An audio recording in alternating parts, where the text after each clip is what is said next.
Hi అండి, నేను మీ Shilpa Vinay. Welcome to Vincy kitchen. ఈరోజు వీడియోలో మనం పండక్కి ఈజీగా చేసుకోగలిగే 3 రకాల పిండి వంటల తయారీ విధానాన్ని చూద్దాము. పాకంతో పని లేకుండా ఎంతో ఈజీగా చేసుకోగలిగే బెల్లం పొంగడాలు, క్రిస్పీగా ఎంతో టేస్టీగా ఉండే పల్లి పప్పు చెక్కలు, ఇంకా కరకరలాడే చెక్క పకోడీ. అదేనండి రిబ్బన్ పకోడీ అంటాం కదా, అలాంటిదే కరకరలాడే చెక్క పకోడీ. ఈ 3 పిండి వంటలు మనం చూద్దాము. ముందైతే బెల్లం పొంగడాలు ఎలా తయారు చేసుకోవాలో చూసేద్దాం రండి. దీనికోసం ముందుగా ఒక గిన్నెలో 2 కప్పుల బియ్యం వేసుకోవాలి. మీకు అందుబాటులో ఉంటే రేషన్ బియ్యం వేసుకోండి. రేషన్ బియ్యంతో ఇంకా బాగా వస్తాయి. 1-2 సార్లు శుభ్రంగా కడిగేసి నీళ్లు పోసి రాత్రంతా నానబెట్టుకోవాలి. బియ్యం బాగా నానాలి. నెక్స్ట్ డే మార్నింగ్ అంతా చూడండి బియ్యం చక్కగా నానాయి కదా, వీటిని పక్కన పెట్టేసుకొని ఒక గిన్నెలో 2 కప్పుల తురిమిన బెల్లం వేసుకోవాలి. మనం బియ్యం ఎంత తీసుకున్నామో బెల్లం కూడా అంతే తీసుకోవాలి. ఇందులో 2-3 టేబుల్ స్పూన్ల నీళ్లు పోసుకోవాలి. పావు కప్ కంటే కూడా కొంచెం తక్కువే పోసుకోవాలండి. లో ఫ్లేమ్లో ఈ బెల్లాన్ని కరిగించుకోవాలి. అస్సలు నీళ్ళు ఎక్కువ పోయొద్దండి, ఫ్లేమ్ కూడా హైలో పెట్టద్దు, పాకం వచ్చేస్తుంది. లో ఫ్లేమ్లో తక్కువ నీళ్లు పోసి ఇలా కరిగించుకొని స్టవ్ ఆఫ్ చేసేసి వీటిని పూర్తిగా చల్లారనివ్వాలి. ఇప్పుడు మిక్సీ జార్లో నానపెట్టుకున్న బియ్యం వేసుకొని అలాగే 4 యాలకులు కూడా వేసుకోవాలి. ఇందులో కూడా చాలా కొంచెం నీళ్లు పోసి గ్రైండ్ చేసుకోవాలండి. నీళ్ళు అస్సలు ఎక్కువ వేయొద్దు, వీలైనంత తక్కువ నీళ్ళతో గట్టిగా గ్రైండ్ చేసుకోవాలి. అలాగే మెత్తగా గ్రైండ్ చేసుకోవాలి. చూడండి ఈ విధంగా గట్టిగా మెత్తగా ఉండాలి. ఇప్పుడు ఇందులో మనం కరిగించుకున్న బెల్లం సిరప్ని సగం వరకు వేసుకోవాలి. మనం పిండిని గట్టిగా రుబ్బుకుంటే ఈ సిరప్ వేసాక పలచబడకుండా ఉంటుంది, అందుకనే పిండిని కొంచెం గట్టిగా రుబ్బుకోవాలి. ఈ సిరప్ వేసాక మరొకసారి గ్రైండ్ చేసుకుని ఒక గిన్నెలోకి వేసేసుకోవాలి. పిండిని మరీ పలచగా చేసుకోవద్దండి, కన్సిస్టెన్సీ చూస్తున్నారు కదా, ఈ విధంగా ఉండాలి. అలాగే మిగిలిన బియ్యాన్ని కూడా కొంచెం నీళ్ళు వేసి గ్రైండ్ చేసుకుని చివరిలో బెల్లం సిరప్ కూడా వేసి గ్రైండ్ చేసి ఇందులో కలిపేసుకొని పక్కన పెట్టేసుకోండి. ప్యాన్లో 1 టేబుల్ స్పూన్ నెయ్యి వేసుకుని నెయ్యి కాగిన తర్వాత చిన్నగా కట్ చేసుకున్న ఎండు కొబ్బరి కానీ పచ్చి కొబ్బరి కానీ చిన్న చిన్న ముక్కలుగా కట్ చేసుకుని వేయించుకోవాలి. లైట్గా కలర్ చేంజ్ అయితే సరిపోతుందండి. ఇలా వేయించేసుకుని గ్రైండ్ చేసుకున్న పిండిలోకి వేసుకోవాలి. అలాగే 1 టేబుల్ స్పూన్ నువ్వులు కూడా వేసుకోవాలి. నాకు ఆ వీడియో క్లిప్పింగ్ మిస్ అయిందండి. వేయించుకున్న కొబ్బరి, 1 టేబుల్ స్పూన్ నువ్వులు, అలాగే 2 టేబుల్ స్పూన్ల గోధుమ పిండి కానీ మైదా పిండి కానీ వేసుకోవచ్చు. ఈ పిండి ఇందులో బాగా కలిసేలాగా కలుపుకోవాలి. పొరపాటున పిండి కొంచెం పలచగా ఉందనుకోండి, 1 టేబుల్ స్పూన్ మరొక టేబుల్ స్పూన్ గోధుమ పిండి వేసి కలుపుకోవచ్చు. నాకైతే 2 స్పూన్లు కరెక్ట్గా సరిపోయింది. పిండి చూడండి ఈ విధంగా దోశ పిండిలాగా ఉండాలి. ఇలా కలిపేసుకుని మూత పెట్టి 2 నుంచి 4 గంటల పాటు పక్కన పెట్టేసుకోవాలి. నేనైతే పిండిని 3 గంటల పాటు నానబెట్టానండి. పిండి నానిన తర్వాత కొంచెం చిక్కబడుతుంది. చూడండి కొంచెం చిక్కగా అయింది కదా, ఈ విధంగా గరిటె జారుడుగా ఉంటే పొంగడాలు చక్కగా వస్తాయి. ఇప్పుడు ఇందులో 2-3 చిటికెళ్ళ వంట సోడా వేసుకోవాలి. పావు టీ స్పూన్లో సగం వేసుకోవాలండి, చాలా కొంచెం వేసుకోవాలి, ఎక్కువ అవసరం ఉండదు. ఈ వంట సోడా ఇందులో బాగా కలిసేలాగా కలుపుకోవాలి. పిండి రెడీ అయిపోయింది. ఇప్పుడు బాండీలో సగం కంటే కూడా కొంచెం తక్కువే నూనె వేసుకుని మీడియం ఫ్లేమ్లో బాగా కాగనివ్వాలి. చూడండి పిండి ఇలా వేస్తే నిదానంగా పైకి రావాలి. ఇలా నూనె కాగిన తర్వాత ఒక గరిటెడు పిండిని తీసుకుని మధ్యలో ఇలా ఒక దగ్గరే పోసుకోవాలి.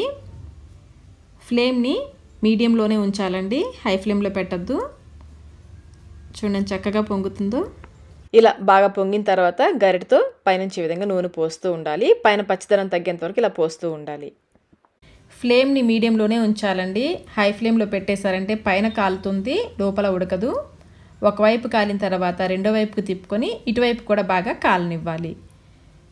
చూడండి చక్కగా కాలింది కదా, వెనక వైపును కూడా ఇదే రంగు వచ్చేంత వరకు వేయించుకొని ఆయిల్లో నుంచి తీసేసుకోవాలి. ఇప్పుడు ఫ్లేమ్ని లోలో పెట్టేసుకోండి, లేదంటే నూనె ఎక్కువ కాగిపోతుంది.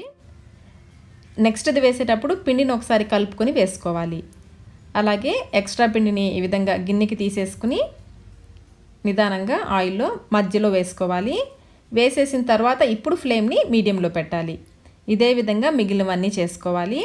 పైన పచ్చిదనం తగ్గి అంచులు చూడండి బ్రౌన్ కలర్ వచ్చేంత వరకు వేయించేసుకుని రెండో వైపు తిప్పుకొని ఇటువైపు కూడా బాగా కాలనివ్వాలి. మీడియం ఫ్లేమ్లోనే కాలనివ్వాలి.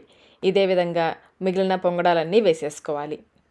అంతేనండి, పాకంతో పని లేకుండా ఈజీగా చేసుకోగలిగే బెల్లం పొంగడాలు రెడీ అయిపోయాయి. పైన క్రిస్పీగా లోపల సాఫ్ట్గా చాలా అంటే చాలా రుచిగా ఉంటాయి. అరిసెలు బూరెలు అంటే ఇష్టం ఉన్న వాళ్ళకి ఈ పొంగడాలు అయితే తప్పకుండా నచ్చుతాయి, చాలా బాగుంటాయి. మీరు కూడా తప్పకుండా ట్రై చేయండి. ఇప్పుడు మన నెక్స్ట్ రెసిపీ వచ్చేసి పల్లి పప్పు చెక్కలు. ముందుగా 2 టేబుల్ స్పూన్ల పచ్చిశనగపప్పుని 1 గంట పాటు నానబెట్టుకోవాలి. మసాలా పేస్ట్ కోసం 10 ఎండుమిర్చి తీసుకోవాలి. మీకు ఎండుమిర్చి వద్దనుకుంటే కారం వేసుకోవచ్చండి. అలాగే 10 వెల్లుల్లి రెబ్బలు, 2 ఇంచుల అల్లం ముక్క, పావు కప్పు వేయించిన పల్లీలని ఇలా పొట్టు తీసుకుని తీసుకోవాలి. ఇవన్నీ కూడా నీళ్ళేమి వేయకుండా కచ్చాపచ్చాగా గ్రైండ్ చేసుకోవాలి. చూడండి, ఈ విధంగా కచ్చాపచ్చాగా గ్రైండ్ చేసుకుని పక్కన పెట్టేసుకోండి. ఇప్పుడు చెక్కలకి పిండి కలుపుకుందాము. ఒక పెద్ద ప్లేట్ తీసుకుని దాంట్లో 2 కప్పుల బియ్యపిండి వేసుకోవాలి. ఇది వచ్చేసి పొడి బియ్యపిండి అండి. అలాగే రుచికి సరిపడినంత ఉప్పు, 1 టీ స్పూన్ జీలకర్ర, రూమ్ టెంపరేచర్లో ఉన్న వెన్న 2 పెద్ద స్పూన్లు వేసుకోవాలి. ఇంట్లో తయారు చేసిన వెన్న అయినా వేసుకోవచ్చు, బయట కొన్న వెన్న అయినా వేసుకోవచ్చు అండి. ఇవన్నీ బాగా కలిసేలాగా కలుపుకోవాలి. మీరు వెన్నకి బదులుగా వేడి నూనె అయినా వేసుకోవచ్చండి. వెన్న వేస్తే చెక్కలు బాగా టేస్టీగా క్రిస్పీగా వస్తాయి. ఇలా పిండిని రబ్ చేస్తున్నట్లుగా వెన్న ఇందులో బాగా కలిసేలాగా కలుపుకోవాలి.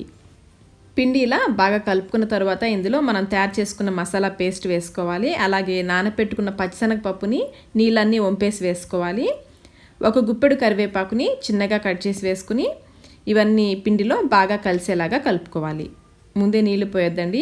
ఇవి పిండిలో బాగా కలిసాకనే నీళ్లు పోసి కలుపుకోవాలి. ఇలా బాగా కలుపుకొని ఒకసారి టేస్ట్ చెక్ చేసుకోండి. మీకు ఉప్పు కానీ కారం కానీ తగ్గితే వేసుకోవచ్చు. నాకు కొంచెం సాల్ట్ తగ్గింది. మీకు కారం తగ్గితే కారం వేసుకొని కలుపుకోవచ్చు. నాకు ఈ 10 ఎండుమిర్చి కరెక్ట్గా సరిపోయాయి. ఇప్పుడు దీంట్లో వేడి నీళ్ళని కొంచెం కొంచెం పోసుకుంటూ పిండిని సాఫ్ట్గా కలుపుకోవాలి. నీళ్ళని మరీ ఎక్కువ ఒకేసారి పోసేయొద్దండి. కొంచెం కొంచెం పోసుకుంటూ పిండిని కలుపుకోవాలి. పిండిని చూడండి, ఈ కన్సిస్టెన్సీలో కలుపుకోవాలి. మనం చెక్కలు చేయడానికి వీలుగా ఉండేలాగా కలుపుకోవాలి. మరి పలుచగా కలుపుకోవద్దు. ఇలా కలుపుకొని కొంచెం పిండిని పక్కకు తీసుకుని మిగిలిన పిండి ఆరిపోకుండా ఒక క్లాత్ని తడిపేసి గట్టిగా నీళ్ళన్నీ పిండేసి ఇలా కవర్ చేసేసుకోవాలి. ఇప్పుడు మనకి కావలసిన సైజులో పిండిని ఇలా బాల్స్ లాగా చేసి పెట్టుకోవాలి. పాలిథిన్ కవర్ కానీ ఆయిల్ ప్యాకెట్ లేదా మిల్క్ ప్యాకెట్ కవర్ అయినా తీసుకుని కొంచెం నూనెతో గ్రీస్ చేసుకోవాలి. పిండిని క్రాక్స్ ఏమీ లేకుండా బాగా రోల్ చేసుకొని ఈ వీడియోలో చూపిస్తున్నట్లుగా ఏదైనా అడుగున ఫ్లాట్గా ఉన్న గిన్నెని తీసుకుని ముందు ఇలా ప్రెస్ చేయాలి. కొంచెం గట్టిగా ప్రెస్ చేసి తర్వాత ఈ విధంగా స్ప్రెడ్ చేసుకోవాలి. పూరి ప్రెషర్ లేనివాడు చక్కగా ఈజీగా ఇలా చేసుకోవచ్చండి. మరి పలుచగా కాకుండా మరి లావుగా కాకుండా ఈ విధంగా చేసుకోవాలి. ఇలా తయారు చేసుకున్న చెక్కల్ని ఒక కాటన్ క్లాత్ని తడిపేసి నీళ్ళన్నీ గట్టిగా పిండేసి దానిపైన ఈ చెక్కల్ని వేసుకోవాలి. ఇలా కొన్ని చేసుకున్న తర్వాత డీప్ ఫ్రైకి సరిపడా నూనె పెట్టి మీడియం ఫ్లేమ్లో బాగా కాగనివ్వాలి. నూనె కాగిన తర్వాత మనం తయారు చేసుకున్న చెక్కల్ని ఆయిల్కి సరిపడా వేసుకోవాలి. నాకు కరెక్ట్గా 3 సరిపోయాయండి. కొంచెం పెద్ద మూకుడు పెట్టుకుంటే ఎక్కువ చెక్కలు ఒకేసారి వేయించుకోవచ్చు. ఒకవైపు కాలిన తర్వాత నిదానంగా రెండో వైపు తిప్పుకోవాలి. ఇందులో మనం ఎండుమిర్చి వేసాం కాబట్టి చెక్కలు కొంచెం ఎర్రగానే కాలుతాయండి. కలర్ లైట్గా కాకుండా కొంచెం రెడ్డిష్గా వస్తాయి. ఆయిల్లో వచ్చే ఈ నురగలు కొంచెం తగ్గేంత వరకు వేయించుకుంటే చెక్కలు క్రిస్పీగా వస్తాయండి. చూడండి, ఈ విధంగా మంచి రంగు వచ్చేంత వరకు వేయించుకొని ఆయిల్లో నుంచి తీసేసుకోవాలి. ఇదే విధంగా మిగిలిన చెక్కలన్నీ వేయించుకోవాలి. అంతేనండి, పల్లి చెక్కలు రెడీ అయిపోయాయి. ఈ పల్లి చెక్కలు టేస్ట్ అయితే చాలా చాలా బాగుంటాయండి. మనం మసాలా వేసాం కదా, పల్లీలు, అల్లం వెల్లుల్లి పేస్ట్ వేసాం కదా, దీనివల్ల చెక్కలకి మంచి టేస్ట్ వస్తుంది. క్రిస్పీగా కూడా ఉంటాయి. ఒకసారి ఈ పద్ధతిలో తప్పకుండా ట్రై చేయండి. ఇప్పుడైతే మనం చెక్క పకోడీ ఎలా తయారు చేసుకోవాలో చూద్దాము.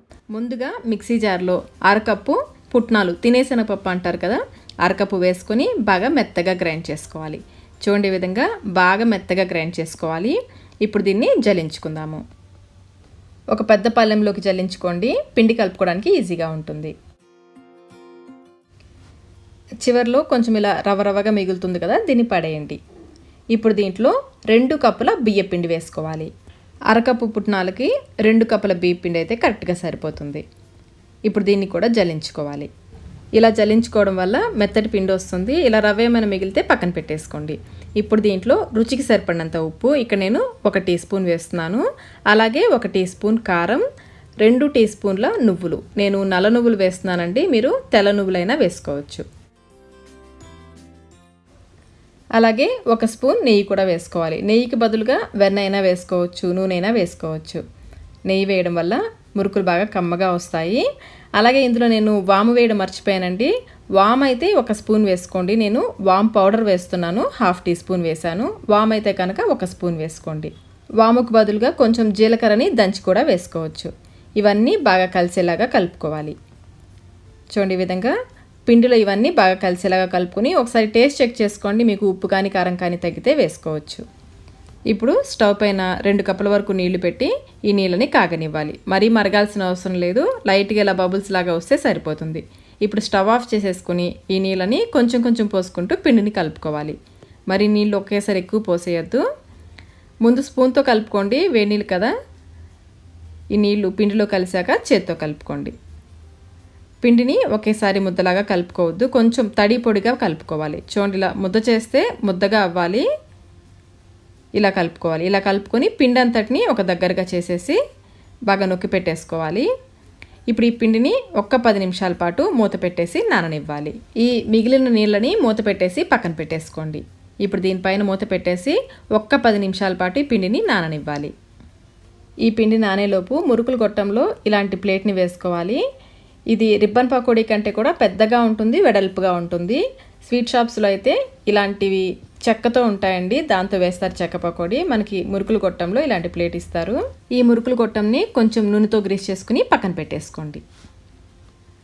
10 నిమిషాలకి పిండి బాగా నానుంటుంది. ఇప్పుడు దీంట్లో నుంచి కొంచెం కొంచెం పిండిని తీసుకుంటూ గోరువెచ్చటి నీళ్ళతో కలుపుకోవాలి. ఆల్రెడీ మనం నీళ్ళని కాచి పెట్టుకున్నాం కదా, ఆ నీళ్లు గోరువెచ్చగా అయి ఉంటాయి. ఆ నీళ్ళని కొంచెం కొంచెం పోసుకుంటూ కలుపుకోవాలి. ఇలా కొంచెం కొంచెం కలుపుకోవడం వల్ల చివరి వరకు కూడా ఈ చెక్క పకోడీ బాగా క్రిస్పీగా వస్తుంది.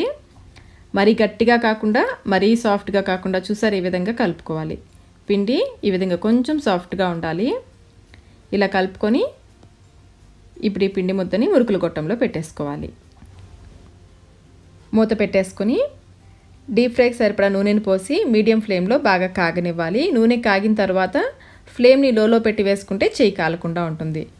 మురుకుల్ని ఈ విధంగా పొడవుగా వీడియోలో చూపిస్తున్న విధంగా వేసుకోవాలి. చిన్న చిన్న పీసెస్గా వేసుకోవాలి. మరీ ఎక్కువ వేసుకోవద్దండి, ఆయిల్కి సరిపడా వేసుకుంటే చక్కగా అన్నీ కూడా చక్కగా కాలుతాయి. ఒకదానిపైన ఒకటి వేసుకున్నా కానీ ఏమీ కాదండి, ఇవి వేగిన తర్వాత విడివిడిగా వచ్చేస్తాయి. వేసిన వెంటనే కదపకుండా 1 నిమిషం పాటు అలా వదిలేయండి. ఈలోపు మనం నెక్స్ట్ వాయికి సరిపడా పిండిని కలుపుకుందాము. ఇలా కొంచెం కొంచెం కలుపుకోవడం వల్ల ఈ మురుకులు బాగా గుల్లగా వస్తాయి. ఇలా మురుకులు గొట్టంలో పెట్టేసుకొని పక్కన పెట్టేసుకోండి. పైన వచ్చే నురుగులు కొంచెం తగ్గిన తర్వాత కలుపుకోవాలి. ముందే కలిపేశారంటే మరీ ముక్కలు ముక్కలుగా అయిపోతాయి. మీడియం ఫ్లేమ్లో ఇవి క్రిస్పీగా అయ్యేంత వరకు వేయించుకోవాలి. చూడండి, ఆయిల్లో వచ్చే నురుగులు తగ్గాయి కదా, ఇలా వేయించుకోవాలి. మరీ ఎర్రగా వేయించుకోవద్దు. ఇలా వేయించుకొని ఆయిల్లో నుంచి తీసేసుకోవడమే. ఇవి నూనెని కూడా ఎక్కువగా పీల్చుకోవండి, చాలా క్రిస్పీగా చాలా టేస్టీగా ఉంటాయి. ఇలాగే మిగిలిన పిండి అంతటితో మురుకుల్ని వేసుకోవాలి. మురుకులు వేసేటప్పుడు ఫ్లేమ్ని లోలో పెట్టేసుకోండి, లేదంటే చెయ్యి కాలుతుంది. మురుకులన్నీ వేశాక ఫ్లేమ్ని మీడియంలోకి పెట్టేసుకుని వెంటనే కదపొద్దు, 1 నిమిషం పాటు అలా వదిలేయండి. పైన వచ్చే నురుగులు కొంచెం తగ్గిన తర్వాత అటు ఇటు తిప్పుకుంటూ బాగా క్రిస్పీగా అయ్యేంత వరకు వేయించుకొని నూనెలో నుంచి తీసేసుకోవడమే. చూడండి, ఇలా నూనెలో వచ్చిన నురుగులు తగ్గాయంటే ఇవి బాగా కాలినట్లే. మరీ ఎర్రగా కాల్చుకోవద్దు. ఇవి బయటకు తీసాక మరి కొంచెం రంగు మారుతాయి, లైట్గా కలర్ చేంజ్ అవ్వగానే తీసేసుకోండి. చూసారు కదా చెక్క పకోడీని ఎంత ఈజీగా చేసుకోవచ్చో. మరి ఇంకెందుకు ఆలస్యం, మీరు కూడా ఒకసారి ఇంట్లో తప్పకుండా ట్రై చేయండి. ట్రై చేసి మీకు టేస్ట్ ఎలా అనిపించిందో మాకు కమెంట్ రూపంలో తెలియచేయండి. ఈ వీడియో మీకు నచ్చినట్లయితే లైక్ చేయండి, మీ ఫ్రెండ్స్కి ఫ్యామిలీ మెంబర్స్కి షేర్ చేయండి. Thank you.